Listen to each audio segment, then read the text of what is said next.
Amahoro ya Kristo bavandimwe, bana b'Imana, na Alphonsine yankurije ubasuhuza, ni ka kanya kacu keza ko gusoma ijambo ry'Imana.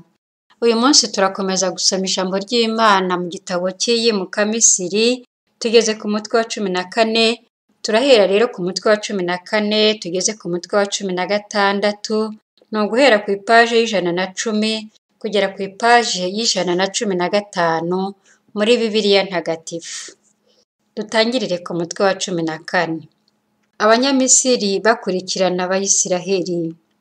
Uhoraho abwira Musa ati bwira Abayisiraheli bahindure icyerekezo maze bagaruke bace ingando ahateganye na Pi Hahiroti hagati y'Imigidoli n'inyanja, hafi y'i Behali Sefoni ahateganye n'aho hantu ku nkombe y'inyanja niho bazaca ingando.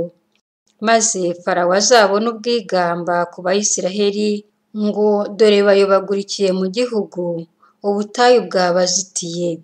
Ubwo nzatera umutima wa Farawo kunangira, maze azabakurikirane. Nyamara nzagaragaza ikuzo ryanjye, nkorere ishyano Farawo n'ingabo ze zose, maze Abanyamisiri bazamenyereho ko ari jyewe Uhoraho. Nuko Abayisiraheli babigenza batyo. Umwami wa Misiri aza kumenya ko umuryango w'Abayisiraheli wacitse. Ubwo ngubwo umutima wa Farawo n'uw'abagaragu be urabirinduka, maze baravuga bati byagenze bite rwose kugira ngo tureke Abayisiraheli bagenda, be kuzadukorera ukundi. Nuko Farawo azirikisha amafarasi ku igare rye, akoranya n'ingabo ze baragenda. Yajyanye amagare 600 y'indobanure n'amagare yose ya Misiri, hamwe n'abagabo bita kuri buri gare. Nuko Uhoraho atera umutima wa Farawo umwami wa Misiri kunangira, maze yiruka ku Bayisiraheli, kuri abo Bayisiraheli nyine bari basohotse bishimiye kwigenga. Abanyamisiri rero babirukaho, maze babashyikirira aho baciye ingando iruhande rw'inyanja. Amafarasi yose akurura amagare ya Farawo n'abarwanira ku mafarasi hamwe n'izindi ngabo ze babashyikirira hafi y'i Pi Hahiroti hateganye na Behali Sefoni. Kubera ko Farawo yari amaze kubasatira, Abayisiraheli bakebutse babona Abanyamisiri baje babateye. Nuko Abayisiraheli bakuka umutima bitavugwa, baganyira Uhoraho. Babwira Musa bati mbese Misiri yari ibuze imva byatuma utuzana ngo tugwe hano mu butayu? Watugenjeje ute kugira ngo utuvane mu Misiri? Ntabwo twari twarakubwiriye mu Misiri tuti tureke tuba abagaragu b'Abanyamisiri, kuko ikiruta ari uko twaba abagaragu b'Abanyamisiri aho kugwa mu butayu? Musa rero abwira rubanda ati mwigira ubwoba, nimukomere maze muze kwirebera uko Uhoraho abarokora uyu munsi. Koko rero Abanyamisiri muruzi none, ntabwo muzongera kubabona ukundi. Uhoraho ubwe niwe uri burwane mu kigwi cyanyu, naho mwebwe mwigaramiye. Imana ica icyambu mu nyanja nyirizina. Uhoraho abwira Musa ati igituma ukabya kuntakambira ni iki? Bwira Abayisiraheli bashyire nzira. Ndaho wowe ngaho bangura inkoni yawe, urambure ukuboko ukwerekeza ku nyanja, uyicemo icyambu, maze Abayisiraheli bagende ku maguru mu ngeri y'inyanja ahumutse. Naho jyewe ngiye gutera umutima w'Abanyamisiri kunangira, kugira ngo bayishokemo babakurikiye, maze ngaragaze ikuzo ryanjye nkorera ishyano Farawo n'ingabo ze zose n'amagare ye n'abanyamafarasi be. Abanyamisiri bazamenya ko ari jyewe Uhoraho, nimara kugaragaza ikuzo ryanjye nkorera ishyano Farawo n'amagare ye n'abanyamafarasi be. Umumarayika w'Imana wari urangaje imbere y'ingabo z'Abayisiraheli aragenda, maze noneho ajya inyuma yabo, na ya nkingi y'agacu yabahoraga imbere irimuka ihagarara inyuma yabo, ijya hagati y'ingando y'Abanyamisiri n'ingando y'Abayisiraheli. Haba ka gacu kamurika, ariko haba n'umwijima mwinshi, bituma ingamba zombi zidashyikirana ijoro ryose. Musa arambura ukuboko kwe akwerekeza ku nyanja, maze muri iryo joro ryose Uhoraho atsurisha inyanja umuyaga w'inkubi uturuka mu burasirazuba.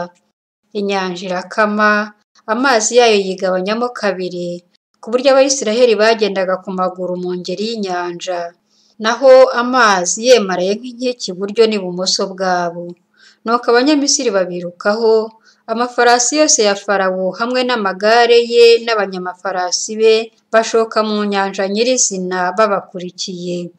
Ngo bigere mu museke, Uhoraho arebera ingabo z'Abanyamisiri muri ya nkingi y'umuriro n'agacu, maze atera impagarara mu ngabo z'Abanyamisiri.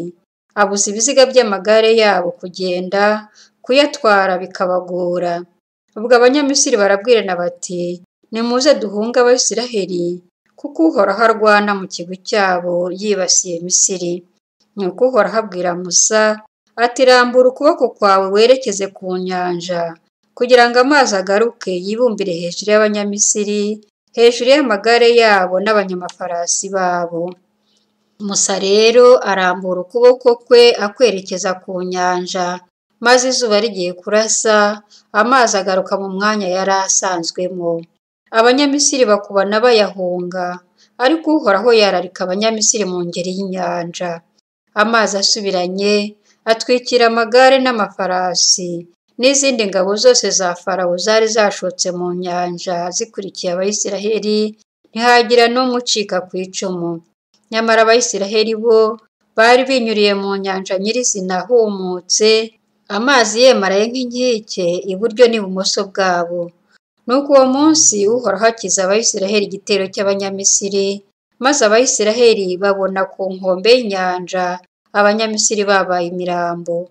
Abayisiraheli babona ukuntu Uhoraho yatsembesheje Abanyamisiri ububasha bukomeye, maze imbaga yose itangira gutinya Uhoraho, yemera Uhoraho na Musa umugaragu we. Indirimbo ya Musa n'Abayisiraheli baririmbiye Uhoraho. Nuko Musa hamwe n'Abayisiraheli baririmbira Uhoraho iyi ndirimbo, bavuga bati, ndaririmba Uhoraho, kuko yisesuyeho ikuzo. Ifarasi n'uyirwaniraho yabiroshye mu nyanja. Uhoraho niwe mbaraga zanjye, niwe ndirimba, niwe wankijije. Niwe Mana yanjye, reka musingize. Niwe Imana ya data, reka mushimagize. Uhoraho ni intwari ku rugamba, izina rye ni Uhoraho. Amagare ya Farawo hamwe n'ingabo ze yabiroshye mu nyanja. Abanyamafarasi be b'imena bamirwa n'inyanja y'urufunzo. Ibizenga by'ikuzimu birabatwikira, barigita mu mazi ikuzimu boshye ibuye. Uhoraho, indyo yawe irangwa n'ububasha. Indyo yawe, Uhoraho, yajanjaguye umwanzi. Urimbura abanzi bawe ubigiranye ubuhanga butangaje, maze uburakari bwawe bukaze bukabatwika nk'ibyatsi byumye. Wahumekeye mu mazuru yawe, maze amazi arakorana, imivumbi ihagarara nk'ikirundo, imihengeri yemarara mu nyanja nyirizina. Umwanzi yari yibwiye ati, ndabirukaho mbafate, ndigabanya iminyago, maze inda yanjye yihage. Ndakura inkota, maze ukuboko kwanjye kubatsembe. Wabyukije umuyaga wawe, maze inyanja irabatwikira, barokera nk'ibuye ry'icyuma mu ngeri y'amazi. Uhoraho, mbese ni iyihe Mana yahwana nawe? Ni iyihe ihwanye nawe, wowe urabagirana ubutungane, ugatera ubwoba mu byo ukora bitangaje, ugakora ibintu bihebuje. Warambuye indyo yawe, isi irabamira. Wabaye indahemuka, uyobora imbaga wironkeye, ku bubasha bwawe uyerekeza mu ngoro yawe ntagatifu. Amahanga yarabyumvise ahinda umushyitsi, Abafilisiti barakangarana, abatware ba Edomu bakuka umutima, ibikomangoma bya Mowabu biradagadwa, abaturage bose b'i Kanahani babura iyo bakwirwa. Ubukangarane n'ubuhahamuke birabataha, ubuhangange bw'ukuboko kwawe, Uhoraho, bwatumye bajunjama nk'ibuye. Baraceceka igihe imbaga yawe iriho itambuka, igihe imbaga wironkeye iriho itambuka. Abawe uzabijyanira, maze ubatuze ku musozi wagize ubukonde bwawe, ahantu wigiriye ikibanza cyawe Uhoraho, mu ngoro wiyubakiye n'amaboko yawe Nyagasani. Uhoraho ni umwami ingoma ibihumbi. Amafarasi ya Farawo hamwe n'amagare ye n'abayarwaniraho binjiye mu nyanja, maze amazi y'inyanja Uhoraho ayabagarura hejuru, naho Abayisiraheli bo bigendera ahumutse mu nyanja nyirizina. Nuko umuhanuzikazi Miriyamu, mushiki wa Aroni, afata ingoma mu ntoki, maze abagore bose bamukurikira bavuza utugoma kandi babyina. Miriyamu abaterera agira ati, nimuririmbe Uhoraho, kuko yisesuyeho ikuzo, ifarasi n'uyirwaniraho yabiroshye mu nyanja. Urugendo rw'Abayisiraheli mu butayu. Amazi y'Imara. Musa ahagurutsa Abayisiraheli ku nyanja y'urufunzo, bagenda berekeje mu butayu bwa Shuru. Bamara iminsi 3 bagenda muri ubwo butayu batabona amazi. Bagera i Mara, ariko ntibashobora kunywa amazi y'Imara kuko yaruraga. Ni nacyo cyatumye aho hantu bahita Mara. Nuko rubanda bitotombera Musa bati, turanywa iki?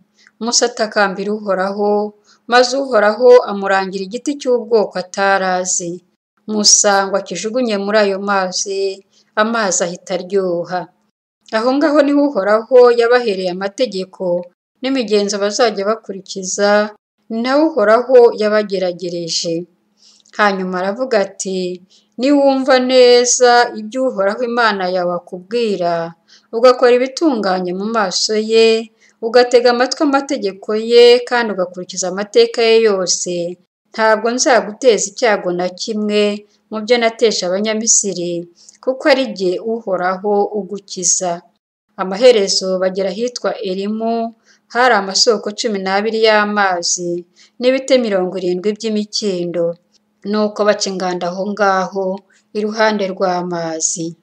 Uhoraho atungisha Abayisiraheli manu n'inkware. Bahaguruka Elimu, maze imbaga yose y'Abayisiraheli itaha mu butayu bwa Sini buri hagati ya Elimu na Sinayi. Hari ku munsi wa 15 w'ukwezi kwa 2 kuva aho bimukiye mu Misiri. Aho mu butayu ikoraniro ryose ry'Abayisiraheli ryitotombera Musa na Aroni. Abayisiraheli barababwira bati, yewe, iyo byibura twicwa n'ukuboko k'Uhoraho tukiri mu gihugu cya Misiri, igihe twari twiyicariye iruhande rw'inkono z'inyama, twirira n'imigati uko dushaka. Ubu mwatuzanye muri ubu butayu kugira ngo mwicishe inzara iyi mbaga yose. Nuko Uhoraho abwira Musa ati, dore ngiye kubagushaho nk'imvura umugati uturutse mu ijuru. Uko bukeye rubanda bazajya basohoka batoragura ibyo bakeneye uwo munsi. Nzabagerageza ntyo ndebe niba bazakurikiza amategeko yanjye cyangwa niba batazayakurikiza. Ku munsi wa 6 nibategura ibyo bazaba batoraguye, bazasanga ari inshuro 2 z'ibyo batoraguraga buri munsi. Musa na Aroni babwira Abayisiraheli bose bati, iki kigoroba muraza kumenya ko Uhoraho ari we wavanye mu gihugu cya Misiri, kandi mu gitondo muzabona ikuzo ry'Uhoraho, kuko yumvise umwijujuto wanyu mwitotombera Uhoraho. Twebwe se turi iki ngo mutwijujutire? Musa arongera ati, iki kigoroba Uhoraho araza kubaha inyama zo kurya, n'ejo mu gitondo azabaha imigati bahagije, kuko Uhoraho yumvise umwijujuto wanyu mumwijujutira. Naho se twebwe turi iki? Si twebwe mwijujutira, ahubwo ni Uhoraho ubwe. Musa abwira Aroni ati, bwira imbaga yose y'Abayisiraheli uti, mwigire hafi imbere y'Uhoraho, kuko yumvise umwijujuto wanyu. Mu gihe Aroni yabwiraga ikoraniro ryose ry'Abayisiraheli, berekeza amaso ahagana mu butayu, maze ikuzo ry'Uhoraho ribabonekera riri mu gacu. Uhoraho abwira Musa ati, numvise umwijujuto w'Abayisiraheli. Babwire uti, nimugoroba mukabwibwi murarya inyama, n'ejo mu gitondo muzahage umugati, maze mumenyereho ko ari jye Uhoraho Imana yanyu.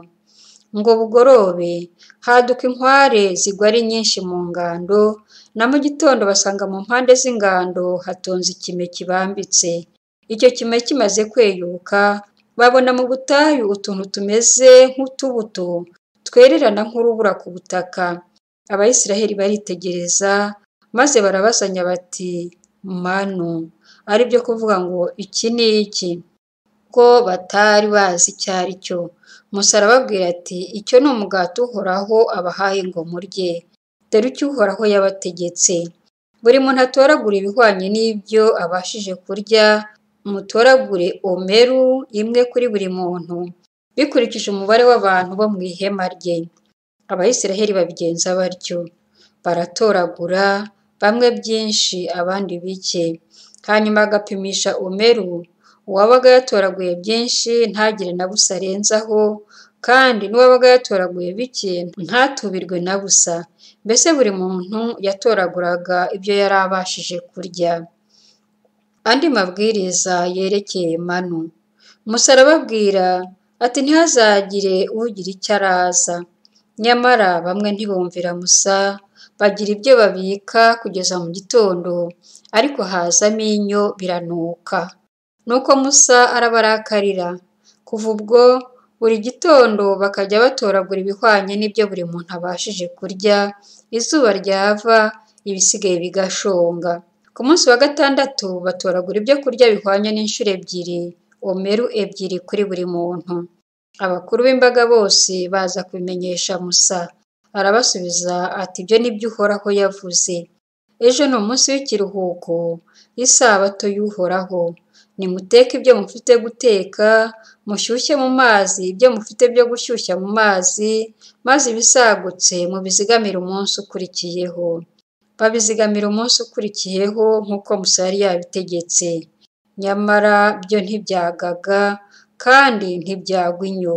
Musa aravuga ati nimubirye uyu munsi wa none, kuko none ari isabato y'Uhoraho, uyu munsi ntimwabibona ku gasozi. Mujye mubitoragura mu minsi 6, naho umunsi wa 7 ni ikiruhuko, ntibizajya biboneka. Nyamara ku munsi wa 7 abantu bamwe bajya kubitoragura, ariko ntibagira icyo babona. Nuko Uhoraho abwira Musa ati muzahereza hehe kwanga gukurikiza amategeko yanjye n'amabwiriza yanjye? Umva, kubera ko Uhoraho yabahaye isabato, nicyo gituma ku munsi wa 6 abaha ifunguro ry'iminsi 2. Nimugume rero iwanyu, ntihakagire umuntu uva ahantu ari ku munsi wa 7. Nuko rubanda bakajya baruhuka ku munsi wa 7.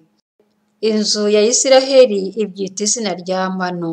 Byari bimeze nk'utubuto twa koriyanderi, bikererana kandi bikaryoha nk'agasheshe k'umugati gakoreshejwe ubuki. Musa aravuga ati dore ibyo Uhoraho ategetse. Nimwuzuze izo manu mu kabindi, mukabike neza kugira ngo urubyaro rwanyu ruzarebe umugati nabagaburiye mu butayu igihe mbavanye mu gihugu cya Misiri. Musa abwira Aroni ati wenda urwabya, usukemo manu ingana na omeru imwe, maze urutereke imbere y'Uhoraho, kugira ngo bizigamire urubyaro rwanyu. Uko Uhoraho yari yabitegetse Musa, Aroni atereka ka kabindi imbere y'Imana mu ihema ryayo ritagatifu, kugira ngo bibikwe. Abayisiraheli batunzwe na manu imyaka 40, kugeza igihe bagereye mu gihugu gituwe. Bariye manu kugeza igihe bagereye ku mipaka y'igihugu cya Kanahani.